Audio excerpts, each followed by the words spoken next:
Welcome to The Winning Hand, the podcast about Marvel Champions, one card at a time. My name is Boomguy. Thanks to everybody for listening and watching. This is episode number 78, and we are talking about Multiple Man, which you already know if you clicked on the title of this. So stay tuned for that. Let me introduce who I have with me today. First of all, as always, my regular co-host, the Rock of this podcast, the Red King himself, LazyTitan. How are you, man? How's it going, everybody? Glad to be here. Yeah, we're glad to have you. Thanks for coming by. We also have a special first-time guest, WastelandSniper. Welcome. Hi. Happy to be here. How are you? Pretty good. Yeah.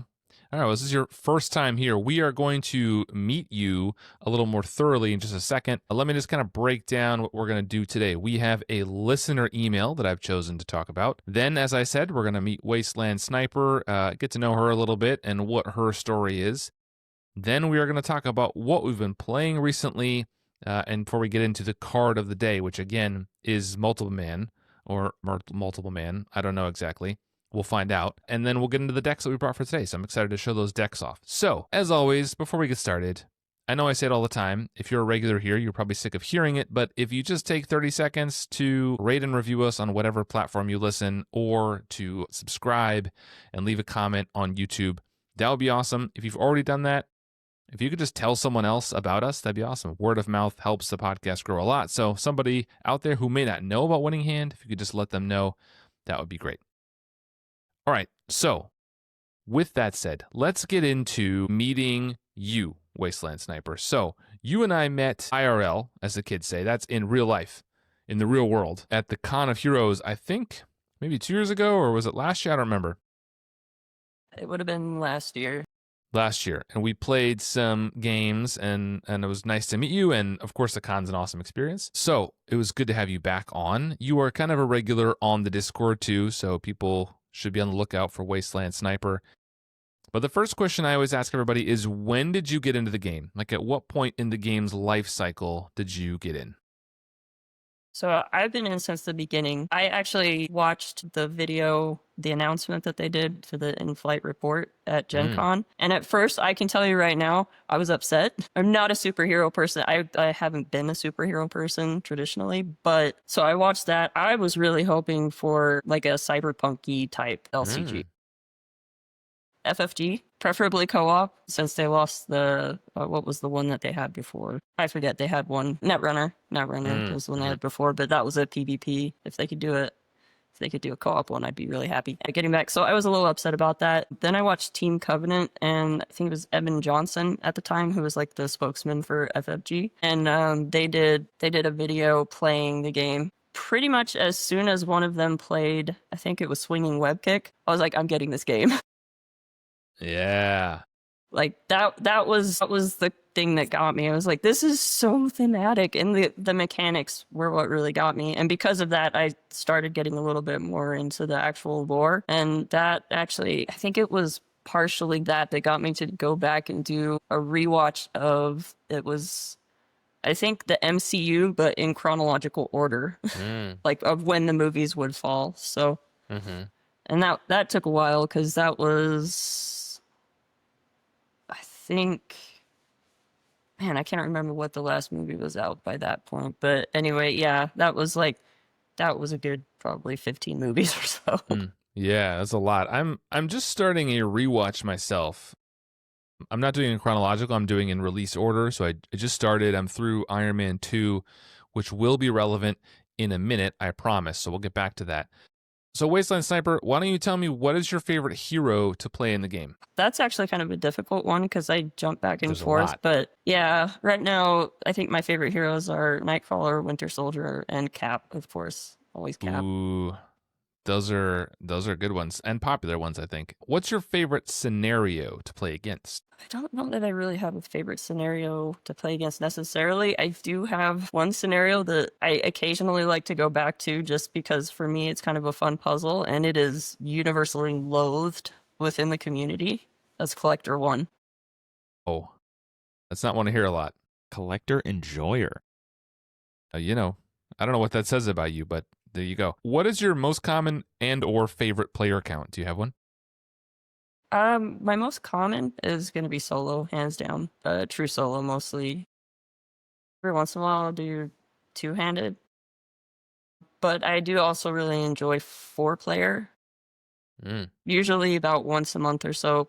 We haven't for the last few months, but I have a group that we're a bit spread out. So once a month is about the best that we can do because I have to drive about an hour to get down to the store that we meet at to play. Okay. All right. Well, last question then. What's your favorite aspect? Oh, protection, hands down. Oh, that was like the fastest one that you answered.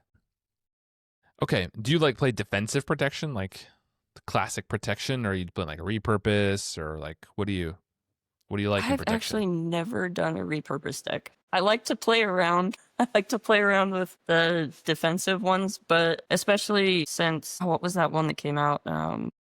Change of Fortune? Change of Fortune. Yeah, that's another one. That's one I like to play Great around guess. with. I knew it. Awesome. Okay, well, that was good to get like the basics, just to get to know you and to kind of warm you up. Now we are going to jump into a listener email. So I'm going to read this and then we will discuss. Okay, so it says, "Hey, Boomguy and Andy R." I think this is specifically directed at our All Hands on Deck series, but it says, "Love the series and happy with a longer format for some deeper discussion. The All Hands on Deck series has encouraged me to finally publish my decks on Marvel CDB, even ones I think would be fun and just try them later. But really, I am enjoying the community on the site. I try to make a positive comment on at least one deck every time I'm on the site, which is basically daily, to continue to spread the joy of the game and encourage more decks. It seems like there is an infinite amount. Thank you both for putting in the effort to make a quality podcast, Blue River on Marvel CDB." And he says, "I'm just sending this to send appreciation, not to get a deck spotlighted." So that's a stand-up guy right there. You know, why did I choose an email to read that was just praising me? I don't know. We may never know. We There's may really never nothing know, in it for really. me. It's Yeah, I mean, I don't have any skin I'm in not the doing this game, for so me. it's- Okay, Wait, it's not for me. not. It's for the people, really. What do I got out of this, really? It's for everybody else. No, thank you for sending that in, Blue River.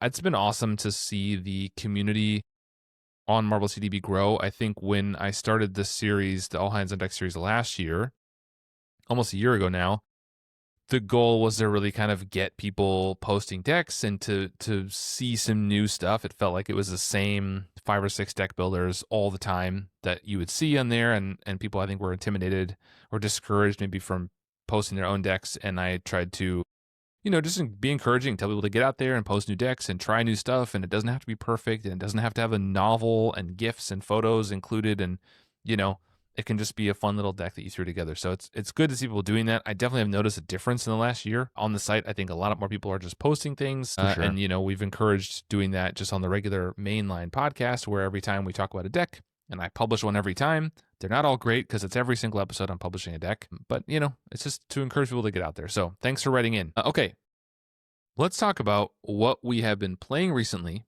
and or what we're excited about, whatever you like. I will start because it's my podcast and I can do what I want. As I mentioned, I have been doing a rewatch of the MCU. So I've been going through, I just got through Iron Man 2, and that has inspired me to go back to a hero that I low-key really like, War Machine. I think War Machine is really fun. I was also encouraged to go back because for the MCDC, I've been working through my alt art hero project, and I did core set through wave 3 for the last Con of Heroes in the spring. We're doing wave 4 and wave 5 for MCDC, so I'll be giving those out in booster packs to the attendees. Waves 4 and 5, and among those is War Machine. The alt art card for him is really dope, so I'm just excited to play that. But yeah, War Machine is really fun. He may end up coming to the con with me this year, if for no other reason to show off the cool alt art that I get. I don't have to open a booster pack, I just get one. It's my podcast. I can do what I want. Favoritism. Feels like a little bit of cheating, but that's fine. It is favoritism. It's nepotism. It's cheating. I admit to all of that, but whatever. Deal with it. No, I've been playing aggression with him. I think he is good in almost all aspects at this point. I think repurpose can be fun with him, to just like go crazy and repurpose everything and toss all your tech. That can be fun. I do think Leo Fitz has been a big boost for him to get his pieces out a little bit quicker. Yeah, and he can be a little clunky sometimes with the flipping, but I find that that's overblown often. I think he's good, and I just love raining death from above with War Machine and just going on attack and aggression events. And I don't love the meta that's developed on him with like abusing the shoulder cannon. I think that can be effective, but it just gets a little boring to just like build up counters or use Foot Like a Butterfly and just do that too much. I like using all of the other stuff, but yeah, War Machine low key might be. He's not my favorite from Wave 4, obviously, because Vision's in Wave 4, but he's right behind Vision with Spectrum for me. I think those two are my second place in that wave. So playing a lot of War Machine, the coolest Iron character in the game. It's not up for debate. Okay, Wasteland Sniper. I'm gonna let you go next. What have you been playing recently? Haven't gotten a whole lot of time to play recently, but I did put together the Winter Soldier leadership deck. The idea actually came from when I was reading the Spider-Man 29. And I realized that he could bounce spiders out of play to put them back into play. And then that got me thinking, oh, auto. I could use that for auto. And then initially I was thinking about using it with his arm. But then I was like, well, leadership doesn't have a whole lot of attack events that you can use. And so readying the arm doesn't do a whole lot. But the mask is also tech. And so I've been playing around with a deck that bounces auto in and out of play to ready the mask so you can keep drawing cards, and that's been pretty fun. I love that. It's not a powerful deck, I don't think, but it's a fun deck. No, that's I love janky nonsense like that. I built an Iron Man deck, maybe a year or two ago now, probably 2 years or more actually, that was built around Auto Octavius and just readying the tech that Iron Man has. And the hoops you have to jump through just to get auto like into play because you're not a web warrior, so you have to find the web, and et cetera, et cetera, et cetera. But it was fun. You just like ready the helmet do a bunch of stuff. It's cool. Sometimes jank is just a good time. Yeah. LazyTitan, what have you, sir, been playing recently? And if it's not aggression, we're gonna have to have a conversation. Well, I have good news for both of you because I have been playing aggression, and I've also, speaking of jank, been playing an underground sort of newer strategy known as Rush with everyone's least known hero, Wolverine. So I have recently picked up the true path once again, and I have gone all in on a red Wolverine deck because I thought, well, I need to bring a red deck to MCDC, right? I have to. Of course. I have to. Represent. I can't. At this point, I can't not. And so if I'm gonna go in, I might as go all in. So I figured I'm just gonna build Wolverine. I just made him Rush red. I didn't look at any other deck lists. I just kind of multiple times. I obviously tough cards are nothing because I just break them all at Lunging Strike, which is very good. And so you have 6 cards in your deck that you can just pay 3 or 4 life to make 8 damage, and then the rest of it is just basically chunk in minions for as much as I can. So I just pull out minions for some value, and then I crush them with an overkill attack, and then I run them over and hit the villain with whatever's left, and just keep going at it until I die or I win. Okay, I need to go on a quick tangent here. Why does Wolverine have 2 thwart? I thought thwart kind of represents loosely, right? Intelligence, brain power. Somehow Spider-Man only has 1, and he's literally a genius, Peter Parker? Literally the genius trait. But Wolverine has 2. Yes. Okay, so just want to make sure. What's up with that? The reason for that, I actually have insider knowledge. The reason for that is because... Listeners, viewers, leave a comment. Why does Wolverine have 2 thwart? Is he smart for some reason? Am I missing something in the comics? He has his known tracking for being instinct. Brainy? I assume it's based on his... It's usually built on intelligence. That's usually what thwart is. Yes. But I think they're giving him extra points in that category. I don't know if he's like especially stupid. I think he's just kind of like angry. I don't think he's dumb. He's just kind of stubborn. But I know Peter Parker is especially smart. Yes, for sure. He has 1. I also know Wolverine has this animal-like instincts. He can smell stuff really well. He can track people. If I had to take a shot in the dark, I would guess the real answer is because he's a very popular character. Look, that is what I would guess. I'm trying to get people to comment for engagement, okay? I don't need you to answer it. Well, I I'm need trying to to make. ask the I'm question.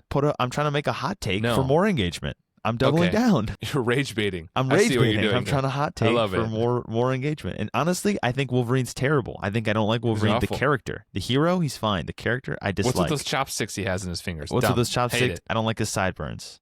What do you guys think, listeners? Are they chopsticks? I don't know. Get at me. Hit me on Twitter. No, I'm just kidding. Twitter's nonsense. Okay, awesome. Well, thank you for sharing. I'm glad you're back on the righteous path of aggression. I've never That's left really it, where but you I should be. strayed. You strayed, but it's okay. You got to explore other stuff sometimes. Okay, let's get into the cards of the day. But before we get to the cards of the day, we're going to have a little bit of lore. So, WastelandSniper, if you wouldn't mind, can you give us the brief history of multiple mans, and tell us, a little bit about the character before we jump in? Go ahead. All right. So I guess first we'll see. Do either of you know when his first appearance was? Ooh, a quiz. I love this. Love quizzes. Okay, LazyTitan, go first. First appearance? 1977. Ooh, good call. Unfortunately, it was 1986. No, actually, it's 70. I was pretty close. Close doesn't count. It What are we playing, felt like- horseshoes here? Come on. With comics characters, I don't know enough about comics, so anybody could be from either like 2018 or the 40s, and I just kind of have to shoot in the dark there. Or both. There's a brand Or new both. Captain America, by the way. There's a brand new Captain America. So anyway, go ahead. Next, is there more questions, or was that the only one? No, that was the only one. Dang. I lost. All right. Carry on. Sorry. So he first appeared in Giant Size Fantastic Four #4, and that was in February of 1975. His name is James Arthur Jamie Madrox. His parents were Daniel and Joan Madrox. They were scientists at Los Alamos Nuclear Classic. Research Center. But after Jamie was born, so most mutants, well, basically all mutants, manifest their powers right around puberty. Jamie manifested his when he was born. Like, I didn't write it down, but I think it said that when they, they pulled him out, they smack the baby to make the baby cry, he made a dupe. Like, he made another one of himself. Wow. So okay. That's how he duplicates, is that when he gets hit, when he takes a kinetic energy, he ends up popping out another version of himself. Interesting. And so because of that, Charles Xavier actually advised them to move to a more remote location. So they did. And then his father made him a suit that would basically block the kinetic energy from getting to him, or basically it would prevent him from making duplicates of himself. They ended up getting killed by a freak whirlwind that was Classic. generated by a guy named Damien Tripp. After his parents refused to hand him over into Damien's care. And Damien Tripp, just like a quick side note on that, he was born Dafydd ap Andros. It's a Welsh name, apparently, and I Okay. totally mispronounced it. But he was okay. born in 14th century Wales. Welcome to Wrexham, indeed. Yeah. Indeed. So he's a changeling or a kill crop. Basically, they're the ones who get their powers as soon as they're born. Oh, okay. And so when the Black Death started, he got blamed for it in his village. But then he was saved they were going to kill him, but then he was saved by a future version of himself, which was Damien Tripp Sr. And so he had Damien Tripp Sr., Damien Tripp Jr., and then an old man Damien Tripp that were all versions of himself from different points in the timeline that were all working together as the heads of this corporation. But it was the Damien Tripp Sr. version who killed Jamie's parents. And is basically trying to prevent other versions of Earth from being destroyed by mutants in his timeline it was. So Another classic. I don't know how Multiple Man kind of fit into that, but I think it had to do with the fact that Multiple Man basically, he created a mutant detective agency called X Factor Investigations, formerly Triple X Investigations. I'm sure we can all guess as to why the name changed. But as far as going back to Multiple Man, as far as how his powers works, he creates duplicates of himself by absorbing kinetic energy, and he can't control it. So I think he's usually wearing an impact absorbing suit that was initially designed by his father to keep him from accidentally duplicating. His upper limit for how many dupes he can have at a given time. Well, here's a question. How many do you guys think it is? How many he can have at any given time? Yeah. Is there a finite limit? Or is it just like... There is a limit. I'm going to say 100, LT. Well, see, joke's on you. I actually know how it works in Marvel Champions. It's 3. Okay. Wasteland Sniper, what is it? Well, if we're going by Marvel Champions, yes, it is 3. But if we're going by the lore, it's actually hundreds. Okay. Hundreds. Okay. That's a lot. Okay. Not as And many then as I would have maybe He can guessed. reabsorb those duplicates. He can reabsorb them. Okay. Yeah. And when he does, he gets all their memories and skills, but not their emotions, which is kind of weird. Okay. And they tend That's to be great. exaggerated parts of his own personality. So he actually even had at least one of his dupes that went bad and joined the Nasty Boys at one point. It's no good. No bueno. Yeah. That's crazy power, though. He did. Yeah, it was like super crazy power. Just So duplicate he's yourself. got like multiple, yeah. So he's got like dupes that went out and got like degrees in a whole bunch of different stuff, and then when he would reabsorb them, he would have all of that knowledge. So he's got It's wild. essentially multiple degrees. Yeah, You it's can just crazy. send someone out to go learn math perfectly, and then they come back and you just absorb it, and now you've learned math. It's like the Matrix almost. That's wild. Okay. At one point, he was invited to join Xavier's school, but instead he chose to work with Dr. Moira McTaggart on Muir Island as a lab assistant. Okay. He then joined X Factor, and he became associated with mutants like Havoc, Polaris, Strong Guy, Wolfsbane, and Quicksilver, when I think that at this time Quicksilver was still considered a mutant. I don't think he is anymore, though. I think they retconned that.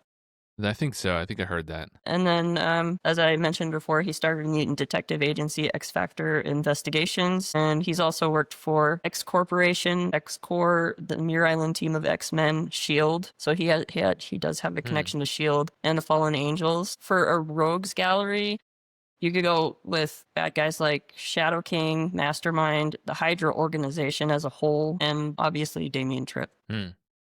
Okay. Yeah, so that's what I got for Multiple Man. You know if That's Damien a lot of Tripp, background. Is Damien Tripp, does he have a villain name, or is he's just Damien Tripp? He's just Damien Tripp. Kind of feels like he should And get it's- a villain name. Although Yeah. I guess he does. I guess Damien Tripp is his villain name, right? Because he's like a Welsh peasant from the 1400s.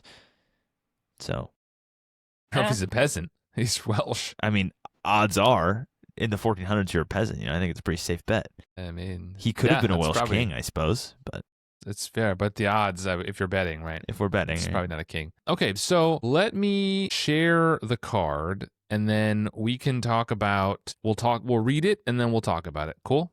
You guys good with that? I'm going to share it on the screen. So if you're watching this on the YouTube, then you will see this right now. Wasteland Sniper, if you wouldn't mind, would you read the card for us, and then we'll discuss it? Yeah, okay. So he's Multiple Man, Jamie Madrox. He's a 4-cost ally. 1 thwart, 1 attack. One consequential damage for each of those. And he has 2 hit points. He is X Factor traded, and he has a response. After Multiple Man enters play, search your deck in hand for a copy of Multiple Man and put it into play. Shuffle your deck if it was searched this way. He's got some flavor text. Who wants a sandwich? Who wants a sandwich? Indeed. It's also a mental resource if you want to spend it. So, okay. I would say We also always- notably, he is not Yeah. unique. He is not unique. That is, ironically, unique. So, I think this is interesting. So, before we talk about the card, let's talk about the art. So, LazyTitan, will you, people who are listening, the real ones out there, will you please explain to people what this art is? What are we looking at before we talk about it? We're looking at a guy. I would assume this is Jamie Madrox, the Multiple Man. Mhm. There are, looks like 6 of him in this picture. There's one I of them count kind 6. of lounging with some headphones in. There's one of them reading a newspaper. One of them's just eating cereal out of the box. There's another one who's like making a salad. And there's 2 in the background who are more Mhm. shadowy. But they all have the same shirt on. Looks like they're wearing different pants potentially. But they're all the same shirt, and they're just kind of Potentially. in the kitchen, chilling. It looks like they're relaxing, probably in the X Mansion, I would guess. It's just kind of some dudes Yeah, chilling. just kind of chilling. Okay, what do we think about this art, you guys? Somebody start us off. What do we think about this? I like it. I think Okay. it gets the point of multiple man across. It gets the idea. I mean, with the name, obviously you can kind of guess what he does. But the name in the picture, you know pretty quickly what his powers are. He makes more of himself. You see a guy, yes. and then there's another one of him, and another one of him, another one of him, another one, and another one. And they all wear the same shirt, and you can kind of guess they're the same guy. I also think it's just kind of interesting. I like the green shirt with the green border. Obviously pairs really well. And then the rest of the background is pretty like white or like light blues, just kind of not like popping out or anything, but you just get to see a bunch of superheroes who are all the same guy, just kind of living life. Yeah, I guess I have a couple of issues with this art. And before that, I'll say something nice. So I do really love that the shade of green on his sweatshirt is almost exactly the same as the protection green, like the border set. It really blends in nicely. My issues are a couple things. So first of all, two of the characters, the one eating cookies from a box and the one reading the newspaper, the left and the right of the image, have like dirt around them or something. They got like a pig pen thing going on where there's like dirt floating. I don't know what that's about. That's odd. So it's unexplained because he doesn't look dirty. He doesn't look like Pigpen.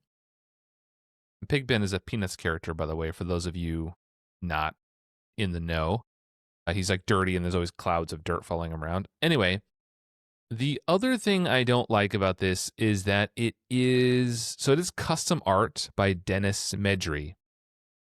But it looks like it's taken from a panel because it seems cropped strangely, which it's not because it's custom art for this, but it seems like where the focus is, like your eye is drawn to the middle, which is just a blank white space of like ceiling and kitchen cabinets. And then your eye kind of goes around the edges, which is where all of the multiple men are. So like on the left edge is this guy eating cookies. The bottom edge is this guy chilling with the headphones. And then the right edge is the guy reading the newspaper. And the middle is kind of empty. I don't find it very engaging visually. Either of you have anything to say? Okay, go on. But yeah, it's like there's this blank space in the middle. And yeah, where it's a custom piece of art, I really think they should have rearranged where the different multiple man versions are standing to, I don't know, like fill in the space a little bit more. Because it does feel kind of like, you know, you've got the one eating cookies and then the one reading the newspaper, and they're almost off. They're almost out of the panel, almost. Just, it's so, and then, I don't know, it is kind of weird to have them off to the side like that and then to just leave like this blank space right in the middle. I also just like have a bunch of questions this art leads me to. So first of all, they obviously are all the same, right? They're wearing the same shirt. They're wearing mostly probably the same pants. The difference in color could be a lighting thing. I don't know. But like, and they're identical copies of each other. But what about, like, what if one of them doesn't like this shirt? Can he change it? They all have the same haircut, but what if one of them doesn't like that haircut? What if he wants to style it in a different way? He doesn't want it swept forward. He wants to middle part it or side part it and sweep it to the side. Kind of part of the branding, you know. The shirt is just part of it's part of the uniform. That's why I think. What if someone doesn't like it? Then he gets absorbed and they make a new one. Dang, that is rough. That's harsh. I don't know. Like that, they have no I guess that individuality. Leads me to the other question. So I don't know if you know this, WastelandSniper, but if he makes duplicates of himself, do they have all the same power? So if he makes a duplicate and you punch that duplicate, will it make another one?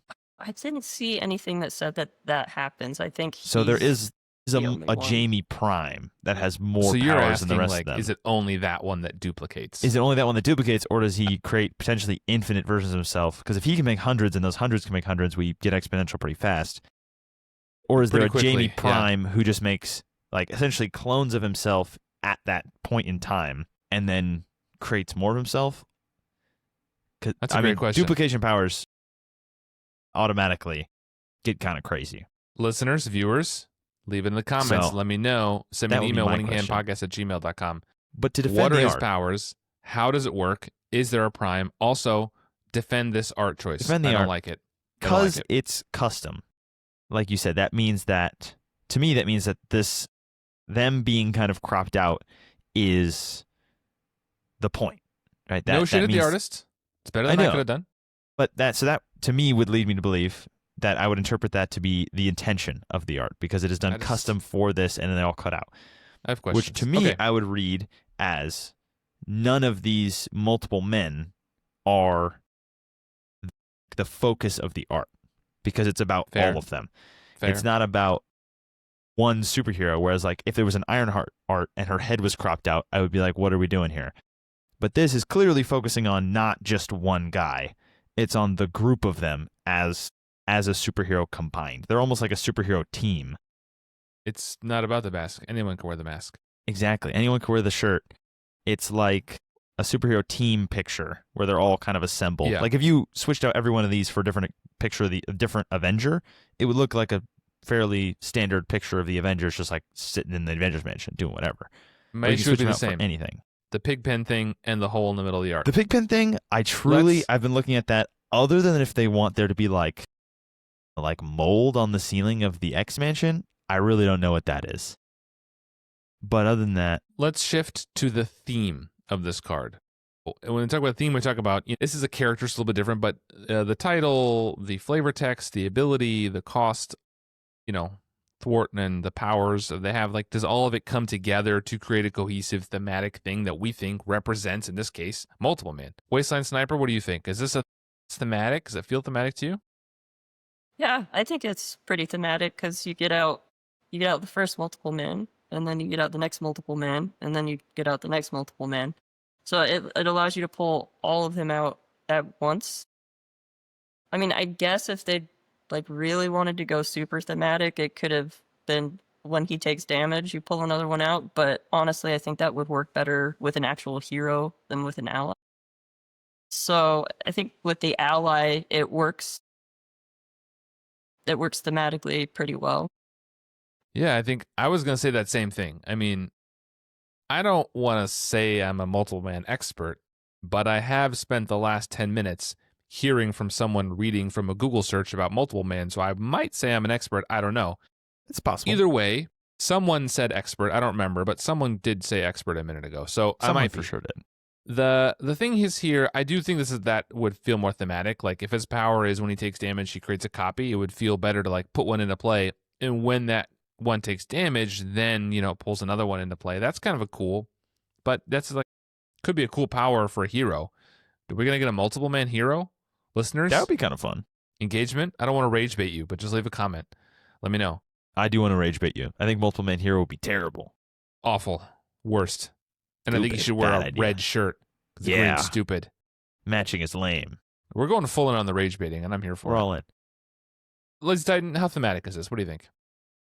I think this is pretty thematic. Aside from obviously the taking damage thing, which I think is interesting, but I had never, until the start of this episode, I had never heard anything about Multiple Man. I didn't know any of his lore, any of the things about him.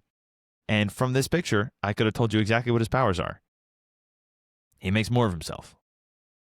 So I think, it communicates the idea of there being multiple men. I also like him not being unique. That means that you can have multiple of him on the field, which is also, Yeah, I like that. again, thematic. I think it fits. I don't know. This actually leads me to another question I had about multiple man's powers. Go on. Does he have any other powers, or is he just a guy who makes more of himself? Is he Wasteland super Sniper? strong, or is he just a guy? From Does he the have reading I powers? did, sounds like mostly he can just duplicate himself. Okay. Then I think it's also thematic that he's a 1/1. Yeah, He's that's a just good point. kind of a 1-1. dude. But yeah, because I don't know how many. It would take a lot of regular guys to punch Thanos to death.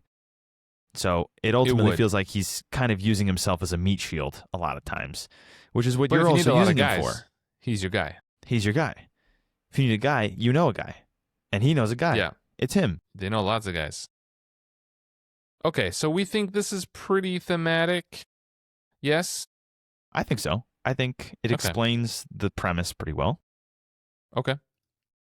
Okay, then let's kind of move on to the power of this card. And this is where the discussion is going to get a little more meat to it, maybe. How strong is this card? You know, put it on the effective resource curve and all that stuff. Is this a card you build a deck around? Is this an archetype card? Is this something that is a focus of a deck? What do you guys think? Well, then I'll start. How about that? I think this card is tricky. So power-wise, you know, it does cost 4. 4-cost allies are a little tough to afford sometimes. And I think this card has a couple of tricky things happening, right? First of all, it costs 4. That's just like a baseline. It's like your whole turn. Second of all, you want to get maximum value because you're a card gaming nerd like all of us are. So you want to maximize this. So if you're going to maximize it, you want to make sure that there are copies in your deck or your hand. Ideally not your hand because you probably have to spend your hand to put them into play. So you really want 1 in your hand and 2 in your deck to maximize. So that's the tricky thing to pull off, which limits how powerful it is. I also just think you then have to be prepared to use all of your ally slots at one time on multiple man, right? You either have to make more slots somehow, nowhere, or Triskelion or whatever, and then you have to use 3 of them for this card. So, like, I have more things to say, but I'll start with that. I think that limits the power. Thoughts? Responses? I agree. I think it limits the power, but I don't think that's necessarily a bad thing. I think it limits it from being, like, crazy, but he's a 4-cost ally. But in the terms of value per ally, he's really more like 1.5 because you're getting 3 guys. Yeah, so that's true. Ironheart is a 2-cost 1/1 for 2 with 2 health. And she draws you a card, but multiple man thins your deck by 2. He does. Which is something. And also provides 3 blocks. And any combination of 3 thwart or damage. So you can play multiple man, thwart for 3, and then you're safe for the next turn, the turn after that, and the turn after that. Or all your friends. Or if you're playing a 3-player game, that's everybody for the turn, which is better than a stun. So I think he's pretty good. I don't think he's a build around for sure, because I'm trying to think of things I could even do with this. There's not like a ton of combos. Just you wait, my friend. I'm imagining Wasp because he's a mental resource, you can shuffle it back in. But he's also just a lot of blocks. He's a lot of value for just a generic protection ally. Most protection allies are cheap and block once or twice, or they're expensive and block lots of times, and that's what they're kind of for. They're a lot about taking damage. And he does that, I think, better than a lot of them. WastelandSniper, what say you? How powerful is this card? I think you're right. It is a little bit tricky, especially kind of as the game has gone on, because he came out in the Quicksilver pack, I believe. He came with the Quicksilver pack. Yeah, I should have said that on top. He came with Quicksilver. I did not recognize that symbol. So, in it has been, let's see, Quicksilver came out in 2020, so it has been... Yeah, it was Wave 2. 5 years. And, you know, we've seen a lot more allies come out that do a lot of different stuff. And he does take up all 3 of your slots.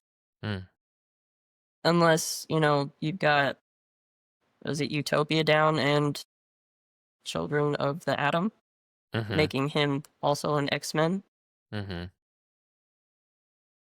So, I mean, it is kind of, because he doesn't really do anything else, he just kind of sits there, like, you get 3 blockers out, which is great.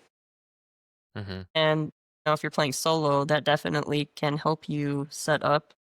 Like, it gives you basically 2 full turns after the first one to set up, assuming the villain's not attacking you multiple times in a turn. But yeah, at the same time, it's like, well, what if I want to get somebody else out who does something different? armor has a tough that she comes in with, so she can block twice, and she only costs 2. Armor's very good. I feel like Armor's very putting good, him up yeah. against armor is maybe unfair. But also Nightcrawler, But costs 3. Yeah, I will say in his defense, he's not trait locked. Anybody can play. yeah, He's not man. trade locked. Yep. So if you just need that's important. a blocker, or you need to build a board really fast, that's good. If you're playing like when this was out, you could play Strange Protection, and that's immediately 3 allies you can throw the Rings of Ragador on and make an indestructible army of unkillableness. I will also say, X Factor is a weird trait that not a lot of cards interact with. Very, very few, in fact. So, Children of the Atom is a thing now. Before that, it was really kind of a dead trait for the most part. Like, there's nothing you can really do with it. yeah. With Children of the Atom, you can make it an X-Men and all the stuff, and all the X-Men can be everything. And, but I don't know. It's like, and also it just costs 4. It costs 4 for a card with bad stats, or for 3 cards with bad stats. 3 cards and, with bad stats, for sure. You then have to decide, like, well, is it just like better ways to spend my resources, right? Like you mentioned Ironheart. Do I just spend 2 and draw a card back, and I have 1 blocker, same stats? Like, I guess you just have to, for me, you almost have to build around Multiple Man to make him worth including in a deck at all.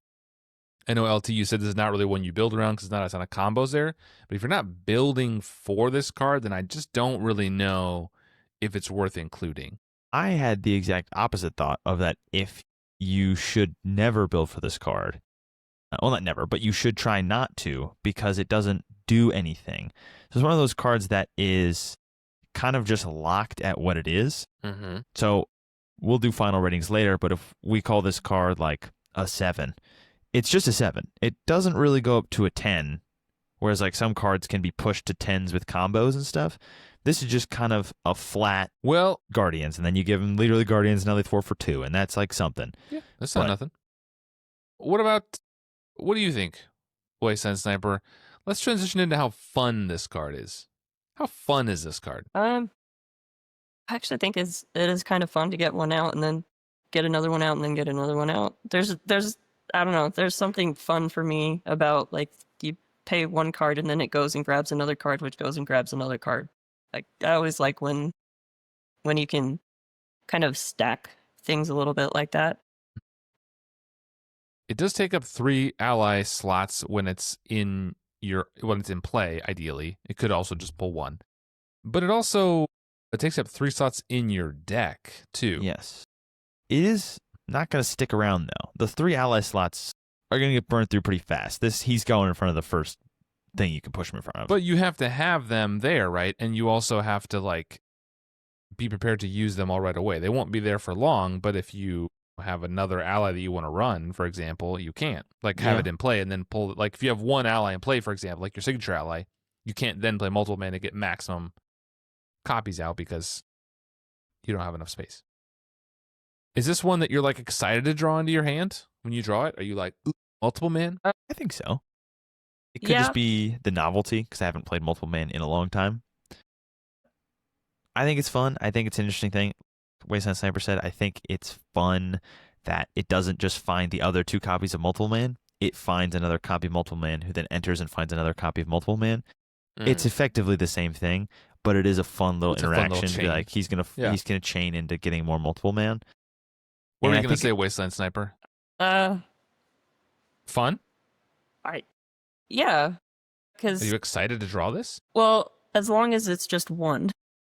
And you don't have a copy in your discard pile. Because that's always feel bad if you draw 2 Multiple Men into your hand, or you had to throw 1 into the discard, or it somehow got discarded.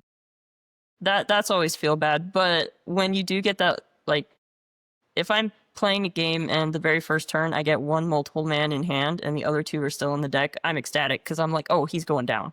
Like he's immediately hitting the table. Because then I have, like I said before, I have at least 2 more turns for setup.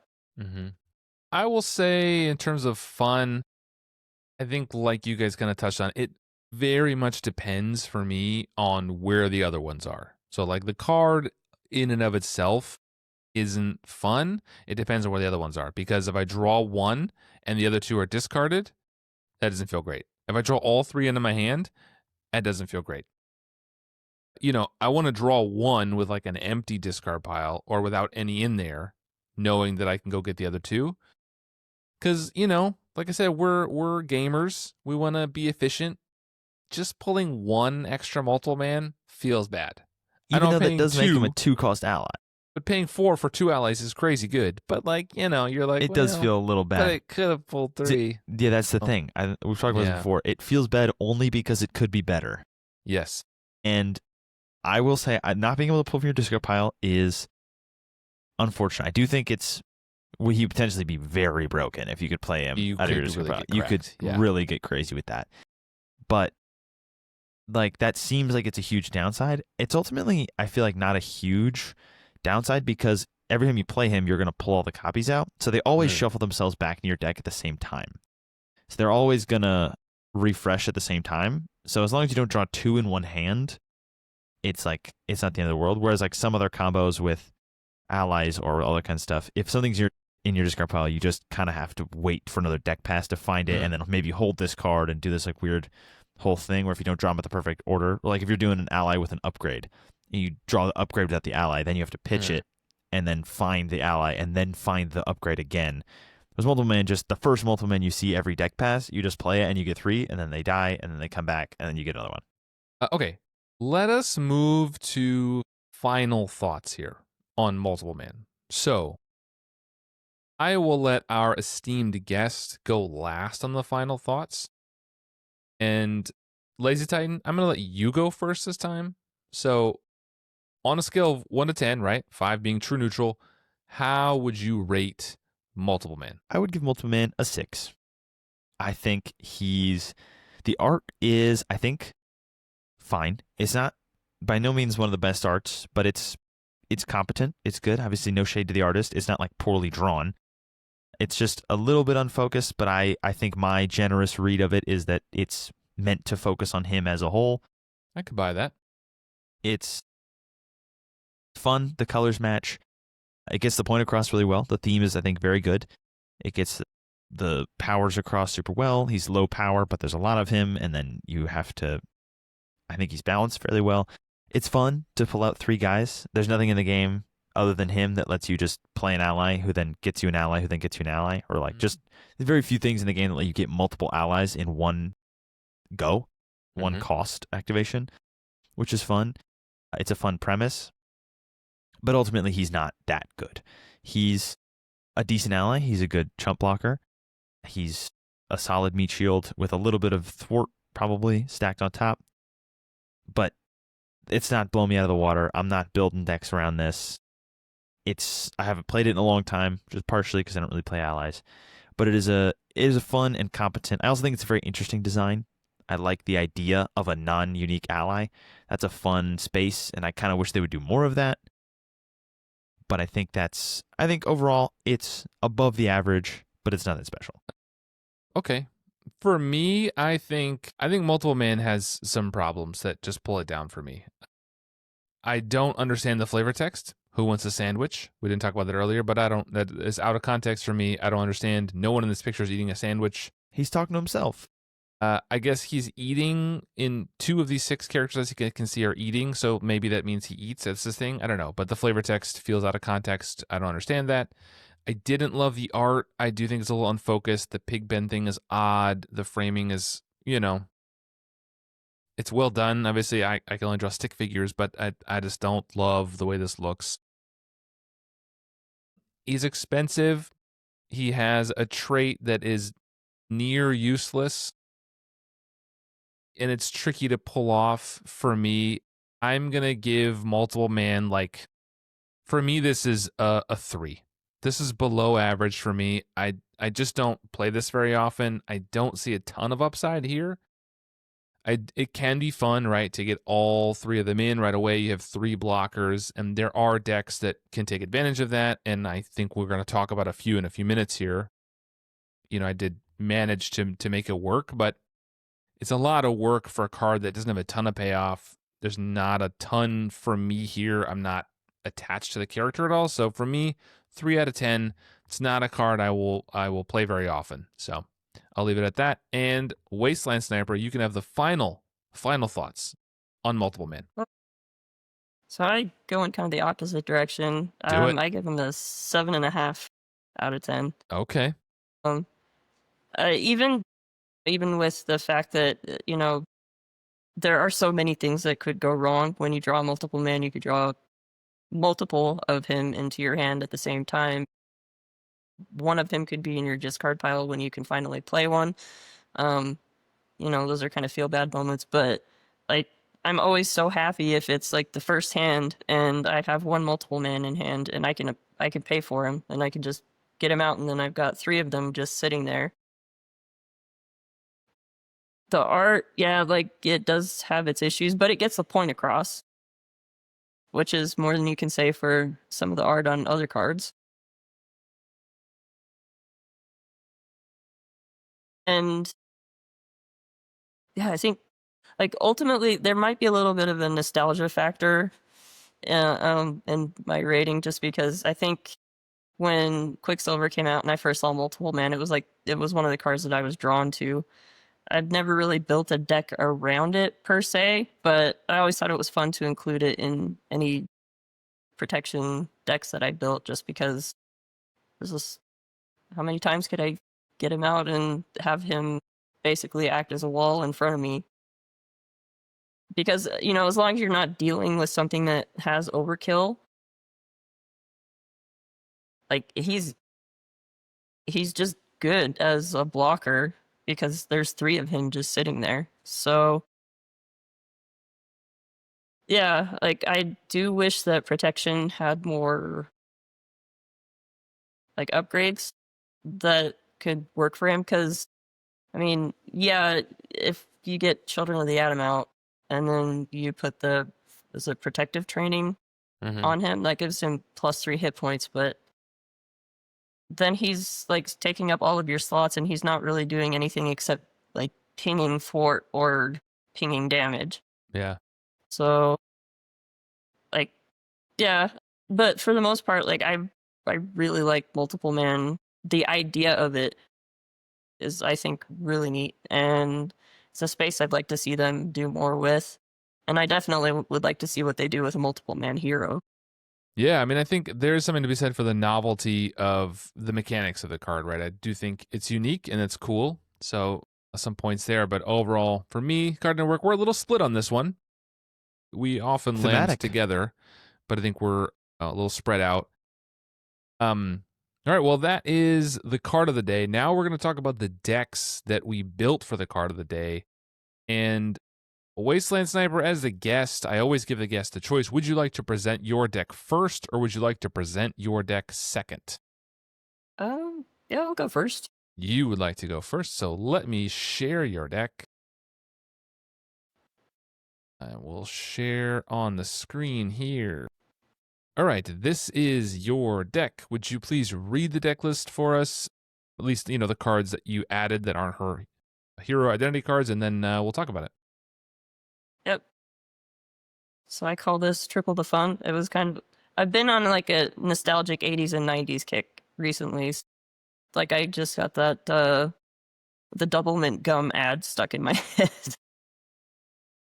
So is that, okay. double your pleasure, double the fun. So, but in Now this case, it's triple the fun. In my head. Thanks. Yeah. Sorry. It's okay. All right. So I went with Spider-Woman because, as I mentioned, like just a couple of seconds ago, protection doesn't really have any good upgrades to throw on him except for protective training. And obviously that's not really great for a Multiple Man. Unless you can buff him up. Spider-Woman kind of gives you the ability to dip into another aspect, and in this case, I went with leadership. So we've got obviously the 3 copies of Multiple Man, 2 copies of Mission Planning, 3 of Subdue. We've got Call for Backup and Render Medical Aid, all 3 of the basic double resources. 2 copies of Children of the Atom, a helicarrier, 2 med teams, a team training, 3 danger room trainings, 3 inspired, 1 leadership skill, and 2 ready for a fight. And basically the entire idea of the deck is to get all 3 multiple men, I guess, out, and then just stack the upgrades on them. You do need Children of the Atom out in order to play danger room training on him. And then if you get all of the upgrades on him, the danger room training, inspired, and the sidearm, he's going to be hitting for or thwarting for 3. And then if you add the leadership skill, like you take one of the counters off the leadership skill. And one of the things I actually really liked about leadership skill is that you don't have to exhaust it. So you could use all 3 of the tokens on leadership skill in the same turn if you wanted. So for like one big, final attack by all 3 multiple men to give them a +1 on thwart or +1 on attack, which is nice. And then, render medical aid is there to help keep them healthy. Same with med team. And then, team training to give them just that extra hit point to keep them around a little bit longer. And then I found that using pheromones to keep the villain locked down was pretty useful while you're building. And allows you to kind of pop down. And if you have Jessica Drew's apartment out, it'll let you go and look for an aspect card you need. If you get it early enough in the game and you still haven't found multiple man, there's a good chance that you'll probably find him in the top 5 cards of your deck. And since he is an aspect card, you can grab him using her apartment.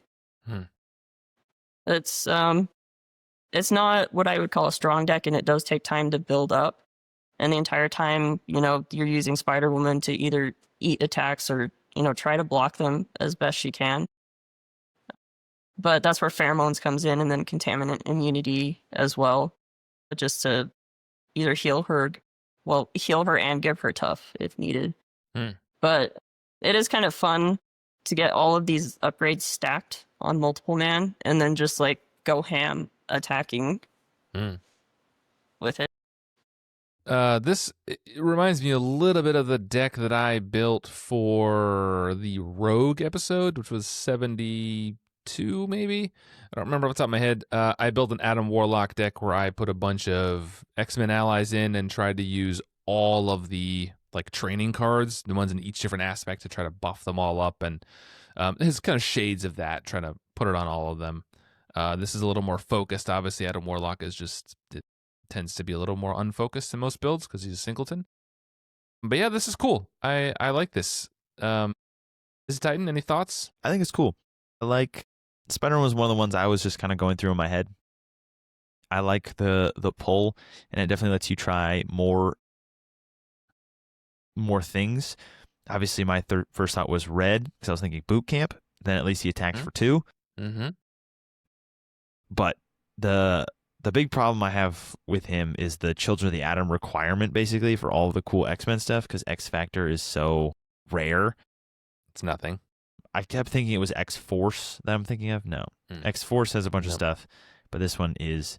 But as far as what you can do with multiple man, this is about as much as you can lean into him as I think you really could.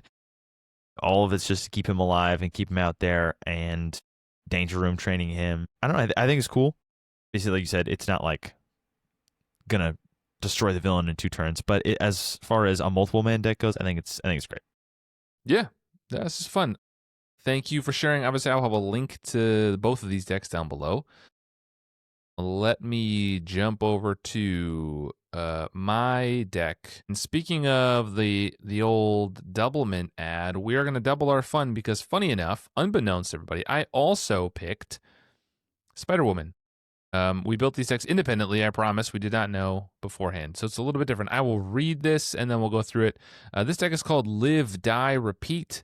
That is the tagline from one of my favorite movies of the last 10 years called Edge of Tomorrow. If you've not seen it, you should go check it out.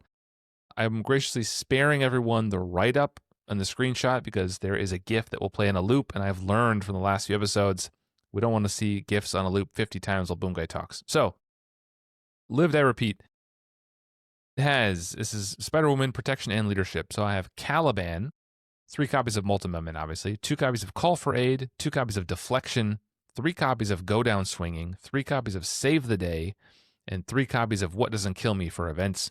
I have the standard double resources, Energy, Genius, and Strength. I have Quinn Carrier, Night Nurse, and Triskelion. I have a copy of Depth Focus and a copy of Rapid Response. So the deck that I built is around multiple man. This is built to show off multiple man and to lean into the multiple man thing as much as possible. So the core idea here is to live, die, and repeat, is to get multiple man into play as fast as possible. It is to get him out of play as fast as possible and back into your deck and do it again. So to that end, we have a number of different things. Call for Aid is a key card here because Call for Aid is going to empty your deck to go put them all back into the discard pile. That's one of the key cards of the whole deck. So when they die and go to the discard pile, Call for Aid will burn your entire deck down to shuffle them all back in. So when Captain you play Marvel one of them, not an Avenger? you'll maximize. What's that? Is Captain Marvel not an Avenger? Captain Marvel is an Avenger. That is the one thing that you'll pull. But if you pull Captain Marvel, like it is what it is, you She's may pretty not. good. But it's the only card there. And when she gets into play, right, you're going to have her in for a few turns because Triskelion allows Captain Marvel to stay out and play a little bit longer. And if you really want to lean into it, you can just leave Captain Marvel there for this very purpose. Once you have multiple men in play, you can use them for their ping damage, their 1 thwart. Then you're going to use cards like Go Down Swinging, which is you discard an ally to deal damage equal to their printed cost, which in this case is 4. And you're going to Save the Day, which is discard an ally you control to remove threat from a scheme equal to their printed cost, which again is 4. That's very good. So you're going to play them, use their damage, and when they're exhausted, you can toss them for Save the Day and Go Down Swinging. We have other cards in here that mostly, I will be honest, make up the numbers. Like we had to have equal protection and leadership. So we have 2 copies of Deflection. This is another way to empty your deck into your discard pile. So you're going to spend 2. When you would take damage, you just prevent up to 5 of it and discard those many cards. And an identity. When an identity, it doesn't have to be you. It can be anyone else at the table. But it cannot be multiple man. It has to be a hero. And then What Doesn't Kill Me, which is just great because you want to be playing events to boost your stats. So readying and healing is going to help you there. Finally, we have, Depth Focus is just really good for her because she has lots of superpowers. Night Nurse is going to help you if you're using your big attack and big thwart, like she wants to build her stats and do stuff for their basic activations. That's going to help you not stun.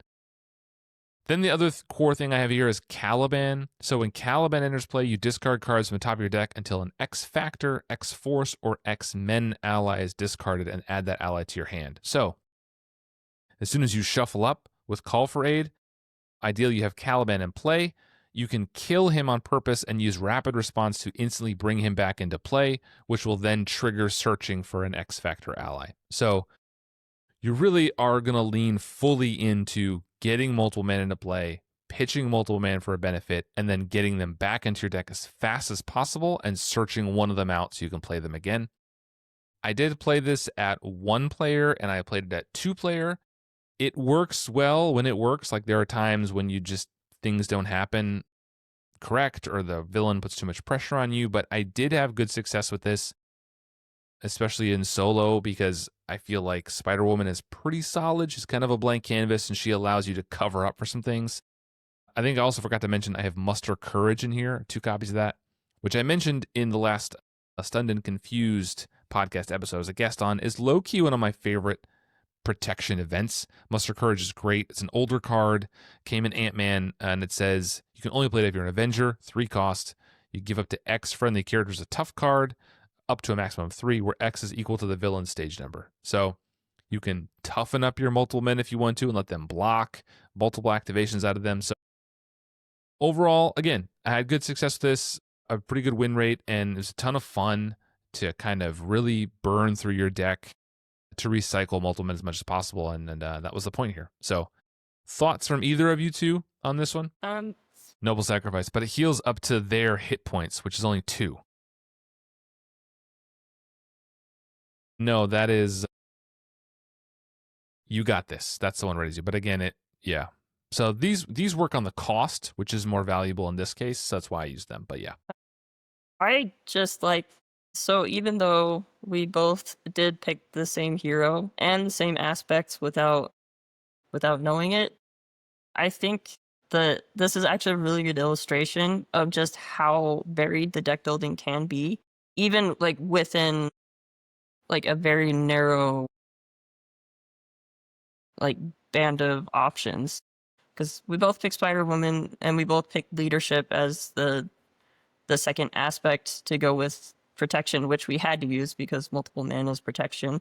And still, like, our decks are wildly different decks. They work completely opposite of each other. I'm trying to keep, like, my deck is trying to keep him in play for as long as possible, and yours is trying to get him out of play as fast as possible. Yeah. Yeah.